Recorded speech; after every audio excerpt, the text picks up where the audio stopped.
En la Universidad de Guadalajara, atendiendo la cordial invitación del Ayuntamiento de Guadalajara, nos sumamos con gusto a la conmemoración de la entrada triunfal del Ejército Constitucionalista en nuestra ciudad hace 100 años, ocurrida el 8 de julio de 1914. Este mismo día, el general Álvaro Obregón, quien encabezaba las fuerzas constitucionalistas, nombró como gobernador de Jalisco a Manuel Macario Diegues. A Manuel M. Diegues lo reconocemos como un gran promotor de reformas sociales y educativas encaminadas a alcanzar mayor igualdad y equidad social durante su mandato como jefe militar y como gobernador de Jalisco. Por otra parte, fue el mismo gobernador Manuel M. Diegues quien promulgó el decreto de creación de la Escuela Preparatoria de Jalisco con el carácter de laica, pública y gratuita, el 10 de septiembre de 1914. Esta escuela fue la primer preparatoria estatal con estas características, por lo que sirvió de modelo para la creación de las subsiguientes. Es por todas esas razones que en el marco de estas conmemoraciones hoy rendimos homenaje a una de las más destacadas figuras de la Revolución Mexicana en Jalisco, a un revolucionario brillante y visionario cuyo legado educativo ha beneficiado a múltiples generaciones de jóvenes jaliscienses y permanece vigente en el siglo XXI. Pasar del texto fácil que ensalza el pasado como una especie de epopeya mitificadora de caudillos y de pueblos en armas, al texto que se compromete con el estudio científico de los hechos y pretende identificar la acción individual y colectiva de los actores sociales, ha sido un largo camino que los historiadores hemos venido realizando en las últimas décadas con grandes expectativas y aportaciones novedosas que ofrecen perspectivas e interpretaciones diferentes. Entender a México ha sido y sigue siendo una tarea muy compleja, pues las realidades que lo constituyen son muchas y pretender homogeneizarlas fue la equivocada pretensión de la historia positivista y después de la llamada historia oficial. Los estados fronterizos del norte del país, desde la época colonial, habían gozado de mayor autonomía de sus propios destinos ante la debilidad estructural del régimen colonial para controlarlos. Aquellos grandes territorios pudieron escapar al control ideológico y cultural que la Iglesia Católica ejerció en la población en el resto del país. En consecuencia, fue desarrollándose una sociedad moderna, laica y emprendedora que durante el porfiriato vivió una intensa modernidad económica gracias al capitalismo norteamericano en aquella región. El sur de México era la antípoda del México norteño. Ahí seguía predominando la comunidad indígena, con todas sus variedades lingüísticas, los usos y costumbres, la esclavitud y los fieros cacicazgos, el analfabetismo y la ausencia de condiciones para el progreso social, la justicia, la libertad. Comunidades sometidas, despojadas de sus tierras que reflejan el contraste abismal de la marginación. El norte y sur con sus demandas hicieron posible la Revolución Mexicana. El México homogéneo que sostenían los teóricos positivistas del porfiriato estalló como una burbuja durante la Revolución y la diversidad irrumpió en todas las regiones, apareciendo entonces múltiples expresiones de movimientos sociales religiosos con sus demandas, con sus proyectos, con sus caudillos, con sus jefes de guerra, con sus ejércitos campesinos, con una multitud de actores en movimiento por todo el territorio nacional, aflorando ante los ojos pasmados de una sociedad domesticada la gama de identidades hasta entonces sometidas. Aunque la rebelión maderista a principios de 1911 no representaba para el sistema una amenaza real, el temor de una irrupción social descontrolada alertó a las altas esferas de la Iglesia Católica en la Ciudad de México, en donde después de algunas discusiones se decidió fundar el Partido Católico Nacional el 11 de mayo de 1911.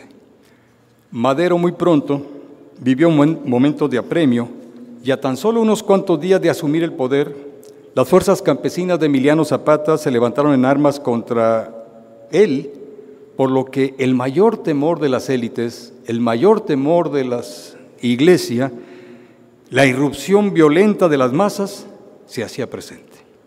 A partir de estos momentos, desde los púlpitos de todas las iglesias del país, se alertó sobre el supuesto acuerdo de los constitucionalistas con el gobierno norteamericano de Woodrow Wilson para poner en marcha la famosa doctrina Link, por John Link, representante del gobierno norteamericano en México. Esta doctrina suponía la imposición de la cultura anglosajona en México para disolver la identidad latina y de paso imponer el protestantismo en la región. La vanguardia constitucionalista ingresó al territorio jalisciense en los primeros días de junio al mando del general Manuel Macario Diegues Lara, jalisciense nacido en Guadalajara el 10 de marzo de 1874, a quien Carranza había nombrado gobernador y jefe militar del Estado. Manuel Diegues y su grupo encabezaron las luchas por las reivindicaciones de los trabajadores de Cananea, lo que le costó evidentemente un movimiento que fue reprimido a sangre y fuego, ser enviados a la cárcel y condenados a 9 años de prisión en las tétricas celdas de San Juan de Ulúa. En 1912, el gobierno de Madero ordenó la liberación de todos los presos políticos, por lo que Manuel pudo regresar a su casa, en donde fue electo presidente municipal. Ocupaba este cargo en el mes de febrero de 1913, cuando se enteró del asesinato del presidente Madero, y el 24 de febrero, o sea, al día siguiente de la muerte del presidente, al frente de 800 mineros y de casi 2 centenares de indios yaquis, se levantó en armas en contra del gobierno espurio de Victoriano Huerta. Diegues se convirtió de esta manera en uno de los principales y primeros actores de la revolución en el norte de México. 15 años después, regresaba a su tierra como general, como gobernador, con la difícil tarea de arraigar la revolución en una sociedad nada dispuesta al cambio. En su primer discurso a los jaliscienses, Diegues se identifica con la corriente liberal jalisciense histórica que representaba Pedro Gazón, Miguel Cruz Aedo, los hermanos Herrera y Cairo y Ramón Corona, marcando desde el inicio un compromiso de continuidad ideológica con el pensamiento progresista tan venido a menos, tan abatido en Jalisco en esos momentos. Al mismo tiempo exhortaba a sus paisanos a sumarse a las tareas de renovación social que representaba el movimiento revolucionario y que abandonaran la apatía que las había venido manifestándose políticamente a lo largo de mucho tiempo en la sociedad. Las reformas sociales fueron el camino para convocar el apoyo de las masas, en su mayoría aferradas a las tradiciones culturales del viejo régimen.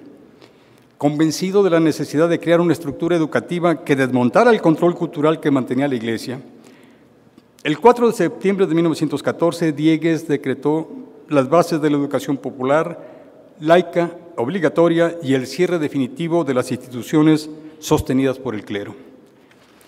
El destino de la revolución se jugaba en Jalisco y en el occidente del país. Viene entonces, a continuación, una lucha interna por el control de Guadalajara, entradas y salidas de los ejércitos en combate y las primeras derrotas de la División del Norte a mano de las fuerzas de Diegues.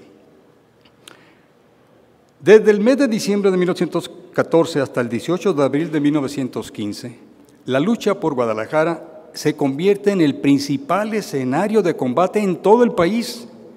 No hay otra batalla más importante en todo el país en ese momento que lo que está sucediendo aquí en Guadalajara entre Diegues y las tropas villistas. Ambos bandos estaban convencidos que quien tuviera Jalisco, quien tuviera el Estado, quien tuviera esta zona estratégica, ganaría al final la lucha. Aunque Diegues, a partir de la derrota del villismo, fue comisionado por Carranza para cumplir diferentes responsabilidades en el orden militar que lo alejaron del gobierno del Estado, bajo su influjo, la administración continuó impulsando reformas sociales como el reparto agrario, que puso del lado de los constitucionalistas a las comunidades indígenas del Estado. La reforma educativa se fue reforzando con la construcción de numerosas escuelas en el Estado y particularmente en Guadalajara, y como prueba de ello tenemos este edificio enorme, bonito, el más representativo de mi querida universidad, que fue pensado y construido por Diegues como símbolo de lo que representaba para él la influencia de la educación como difusora de las ideas humanistas y de los sentimientos de igualdad y fraternidad que debían unir, según él, a la sociedad mexicana. Así pues, a partir del 8 de julio de 1914, comenzó a gestarse aquí y en el país la construcción de una nueva sociedad mexicana. La dialéctica de los opuestos se expresa a plenitud en este proceso. Los actores de la modernidad frente a los actores de la tradición. Dos culturas regionales que buscan dirimir su hegemonía. El norte abogando por la modernidad liberal, el centro-occidente defendiendo la tradición y los valores de la fe. Entre las intolerancias manifiestas de ambos bandos, habrá de llegarse a la síntesis y el equilibrio entre los opuestos. Una nueva sociedad, no necesariamente perfecta, ni mucho menos, emerge, surge y marca al siglo XX a partir de aquella confrontación que inició en Guadalajara el 8 de julio de 1914. Muchas gracias, muy amables.